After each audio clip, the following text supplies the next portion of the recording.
So today we are exploring a topic that really sits right at the intersection of high-stakes education and just everyday workplace psychology. Yeah, it's a fascinating overlap, honestly. Right. We're talking about workplace-based assessments, or WBAs. Specifically, we're looking at how medical schools actually grade their students the very moment those students, put down the textbooks and start interacting with real, living patients. Which is quite the transition. Totally. Right, and the researchers presenting were from the NBME, the National Board of Medical Examiners, and they basically just opened up the books on 4 years of evaluation data. Across 5 different medical schools, right? Exactly, 5 schools, Yeah. which gives us this remarkably candid look under the hood of what is, frankly, an incredibly complex system. I mean, they didn't just look at the final grade. Right, they looked at the raw data. Yeah, the messy reality of how those grades were actually generated, like, in real time on the hospital floors. So our mission for this deep dive is to really uncover the surprising truth behind that real-world grading. We want to expose the massive disconnect between what a performance score says on paper and what it actually means in practice. Because the gap there is huge. Oh, it's massive. And as we dig into this, you'll probably notice that the flaws in how medical schools evaluate these future doctors, well, they directly mirror the feedback loops and performance reviews in your own career. Oh, 100%. It's the exact same psychology. Yeah. So to just set the stage for what this transition is, even like for a medical student, I want you to imagine you've spent years reading these dense, heavy manuals about how to ride a bicycle. Well, I like this analogy. Right, like you've memorized the physics of the pedals, you've passed written exams on the aerodynamics of the spokes, and theoretically you have mastered the concept of balance. Theoretically. And then suddenly someone just throws you onto a 10-speed bike in the middle of live rush hour traffic. Right. The theory might be totally sound, but the execution is completely untested. That transition from the classroom into clinical rotations is just, it's incredibly abrupt. They stop taking those nice controlled multiple choice tests, right? Exactly. They step into these chaotic environments. Suddenly they are, drawing blood or having to communicate really difficult diagnoses and just trying to function within a fast-paced medical team. And evaluating that transition requires tools that can actually capture real-world performance, which brings us to these workplace-based assessments. Yeah, the WBAs. Right. And to understand the sheer scale of what the NBME researchers were looking at, we really have to visualize this data because we aren't talking about a few dozen spreadsheets here. Not at all. They pulled over 2 million individual lines of data. 2 million. That's insane. 2 million individual moments where a supervising doctor observed a medical student and recorded a score. Wow. Okay, so the volume alone is staggering. It is, but the composition of that data is what actually makes this study so illuminating. I mean, you might assume that evaluating something as critical as a future doctor's clinical skills would be this highly standardized, rigorously controlled process, right? Yeah, I mean, you would hope so. Right, but the reality they uncovered was entirely the opposite. The data was just characterized by this wild, almost unmanageable variation. Yeah, I was looking at the methodology, and honestly, trying to normalize this data set seems like a complete statistical nightmare. Like, the rating scales were totally disjointed. Completely disjointed. Right. So one medical school might use a really simple 2-point binary scale, like, did the student successfully draw the blood, yes or no? Right, very straightforward. But then another school might use this incredibly granular 10-point scale for the exact same procedure. Like, requiring the evaluator to parse out the microscopic difference between an 8 and a 9 in needle technique. And that creates a massive translation problem. I mean, if you're a data scientist trying to run a comparative analysis, plotting a binary yes or no against a 10-point scale, your instruments are measuring fundamentally different realities. Yeah, it's apples and oranges. Exactly. And the variation wasn't just in the scales themselves, but in the actual volume of feedback a student received. Right, the frequency was all over the place. Swung wildly. At the lower end of the spectrum, one student might accumulate around 90 ratings during their clinical rotations, but at the high end, another student might accrue over 290 ratings. 290. So that discrepancy, I mean, that tells me we are looking at fundamentally different philosophies of standardization. Oh, absolutely. Because if one student is getting 3 times the feedback of another, it suggests some schools have this highly centralized, rigid system where every department uses the exact same form at the same frequency. Right. While other schools are clearly taking a completely decentralized approach. And that is precisely what the researchers found. In those decentralized systems, schools just allowed individual departments to customize their own rubrics based on, their specific priorities. So, like, the surgery department might have a totally different form than family medicine. Oh, completely. Surgery might deploy this massive 36-question form detailing sterile technique and how they handle instruments, while family medicine might just rely on a brief 5-question overview of patient communication. So what does this all mean for the data? If one evaluator is basically giving a quick thumbs up or thumbs down in a hallway, and another is agonizing over a 10-point scale after a 3-hour surgery, how can anyone tell who the truly exceptional students are? Well, the short answer is it's incredibly difficult. The researchers recognized this limitation early on. I mean, the data was messy, it was inconsistent, mathematically chaotic. Yeah, sounds like it. But here is the wild part. Despite comparing apples to oranges across 2 million data points, they discovered one overwhelming structural similarity. And this held true across every single medical school in the study, right? A single one. Yeah, the numbers here are honestly pretty staggering. Across all of this fragmented, messy data, an astounding 92.1% of all ratings given to medical students were positive. 92.1%. We are basically looking at a system that almost exclusively generates praise, regardless of what rubric they use. But wait, it gets even more extreme, because 62.5% of those ratings, so well over half of the 2 million data points, were at the absolute highest point of whatever scale was being used. Right. Perfect scores. Perfect scores across the board.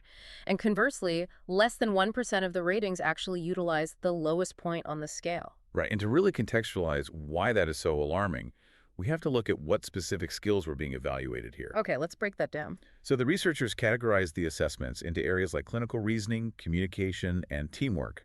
And faculty members openly acknowledged that teamwork was the single hardest skill to accurately observe and evaluate. Because it's happening in the middle of a chaotic hospital setting, right? Exactly. It's subjective, it happens in passing.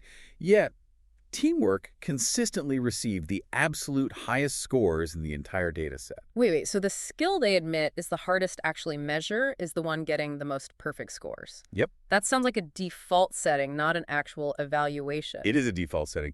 And meanwhile, clinical reasoning, which usually has a concrete paper trail, right, like patient charts and lab results you can verify against, that had the most questions dedicated to it, received the heaviest scrutiny, and ended up with the lowest scores. Although, based on that 92% figure, those lowest scores were still overwhelmingly positive. Oh, absolutely. Yeah. Still glowing. And this phenomenon is known in assessment psychology as the ceiling effect. The ceiling effect. Right. When a scale is designed with 10 points, but the evaluators only ever use the top 2, the assessment basically ceases to be a diagnostic tool. Because everyone just hits the top. Exactly. It can no longer differentiate between a student who is genuinely gifted and a student who is, frankly, merely scraping by. The measurement instrument simply hits the ceiling and stays there. Okay, but I have to push back on the logic of these perfect scores here purely from a timeline perspective. Okay, how so? Well, if I'm a patient, I obviously want my doctor to operate at a 10 out of 10. Of course. But these are medical students. If a learner is in their very first week of a new clinical rotation, shouldn't it be statistically impossible for them to be an expert already? You would think so. Right. A perfect score on day 5 implies there is absolutely zero room for improvement over the next, several years of their residency.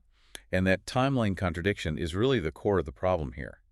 To understand why highly trained, deeply intelligent medical professionals are generating this ceiling effect, we have to look at the psychology of the overworked evaluator. Right. We can't view this as some academic exercise. We have to look at the real-world administrative burden. Let's visualize that reality for a second, because this isn't a professor sitting quietly in a faculty lounge grading an essay with a red pen. This is an attending physician in a high-intensity clinical environment. Exactly. The environment itself introduces extreme variability. Like, a doctor might evaluate a student's communication skills while treating a totally routine case of the flu, right? Right. And then, literally an hour later, they are supposed to use the exact same rubric to evaluate that same student while managing a multi-trauma car accident in the ER. Right, and in that environment, time is the single most precious and scarce resource. Oh, totally. So for the attending physician, this digital assessment pinging on their phone, it's basically an administrative obstacle standing between them and their actual job of saving lives. Wow. And this is where the system's underlying architecture creates this really perverse incentive. If an evaluator decides to give a student a low score, like an honest, constructive piece of negative feedback, that score doesn't just quietly disappear into a database. Oh no, it triggers a whole thing. It triggers an automatic cascade of bureaucratic consequences. They are essentially treating perfect scores like read receipts on an email. Like, it doesn't mean they actually evaluated the student's technique. It just proves to the administration that they clicked the mandatory form so they can get back to their patients. Exactly.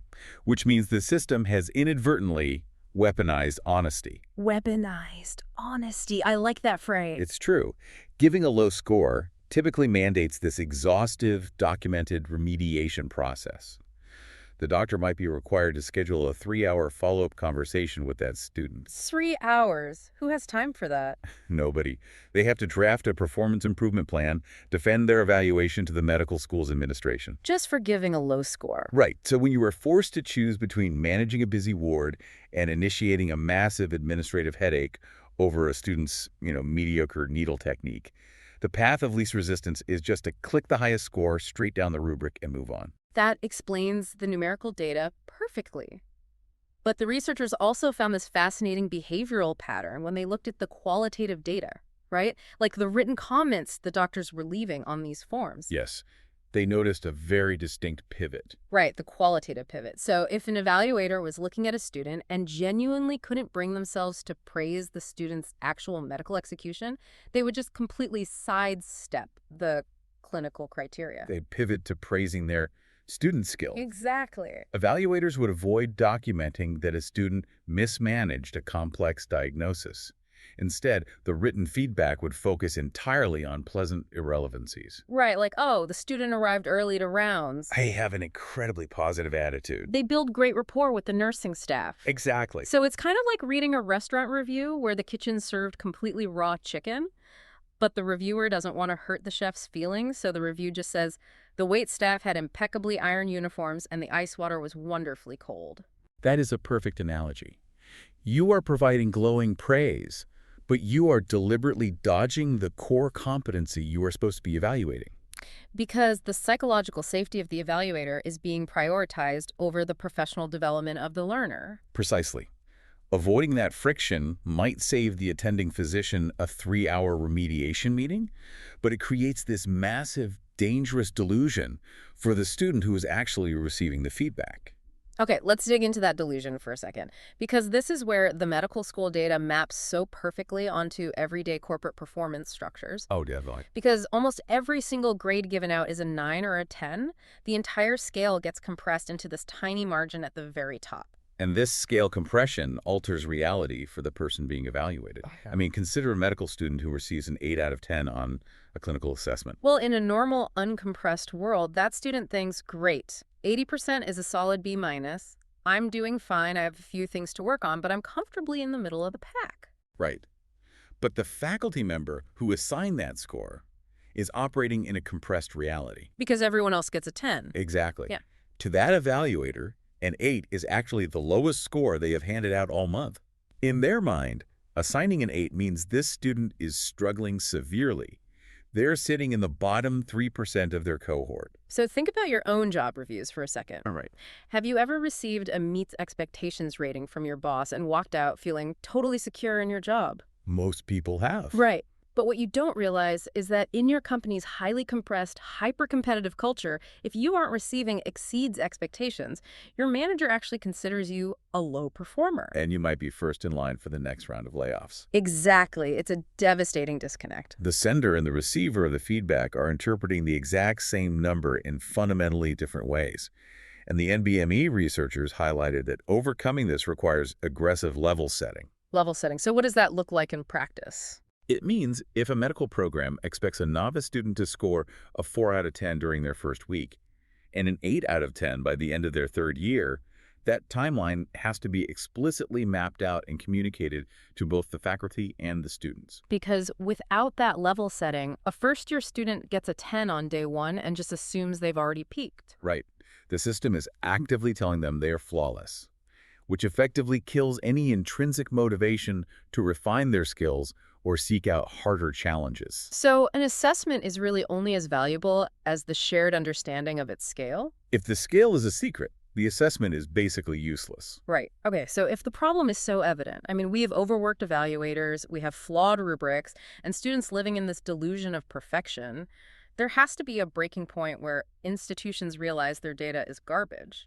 Did the researchers propose a way out of this trap? They did, but they noted that the first major hurdle to fixing this is just bureaucratic inertia. Of course it is. When presented with this messy data, many medical schools fiercely resisted changing their rubrics, and the primary excuse was this desire to preserve longitudinal data. Ah, the classic longitudinal data defense. Exactly.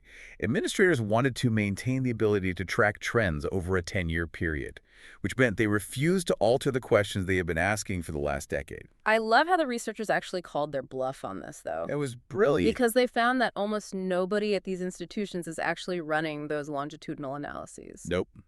Schools don't have the staffing, they don't have the budget, and the legacy data is too compromised by the ceiling effect to yield any valid insights anyway. So they're essentially just hoarding bad data out of this vague fear of accreditation boards, holding on to useless rubrics for a hypothetical study that will literally never happen. Exactly. So the researchers offered a very pragmatic solution. They told the institutions to, quote, Marie Kondo their assessments. Yes.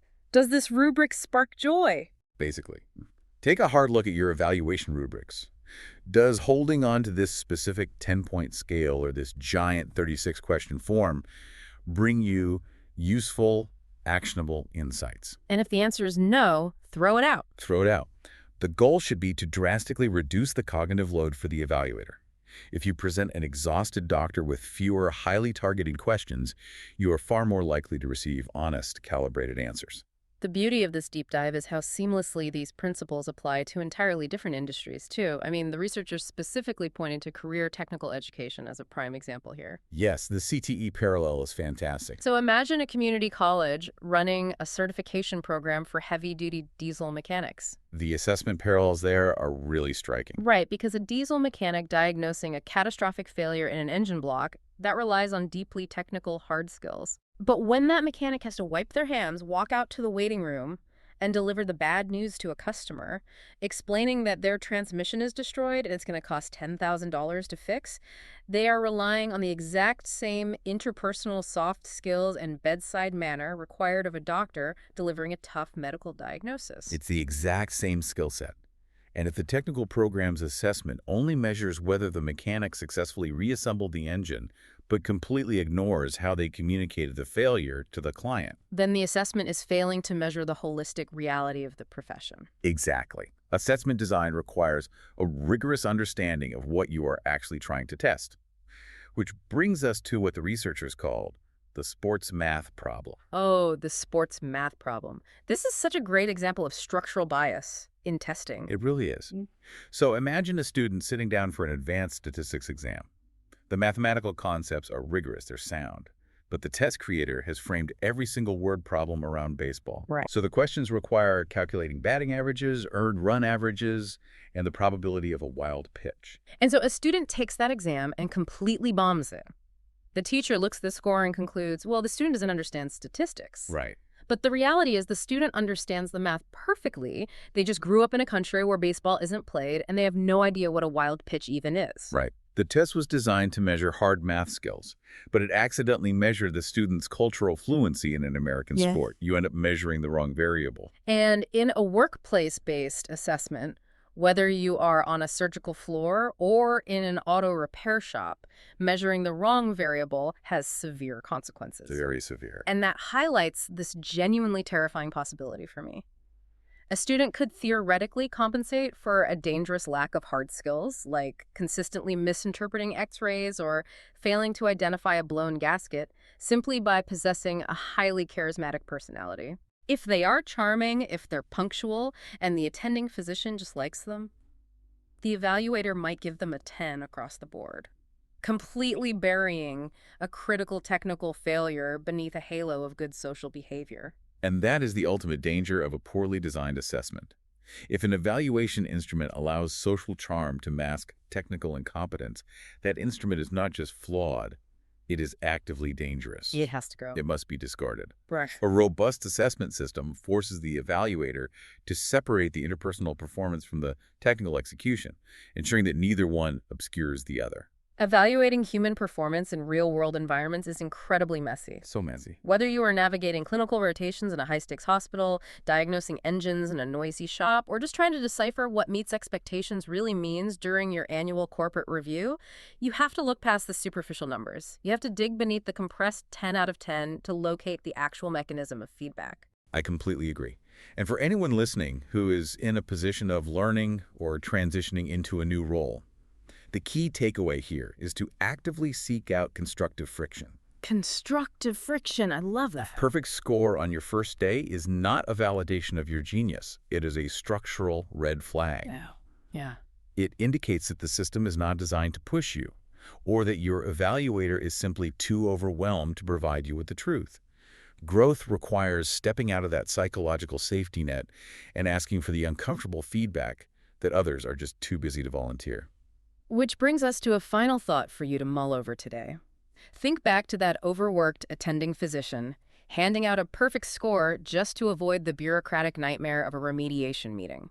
If the institutions and managers around you are willing to artificially inflate your grades and performance reviews just to avoid an uncomfortable 3-hour conversation, what uncomfortable truths are you currently avoiding telling yourself about your own skills? That's a tough question to answer. It is.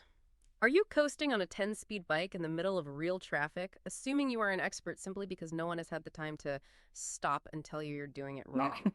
Until next time, keep diving deep,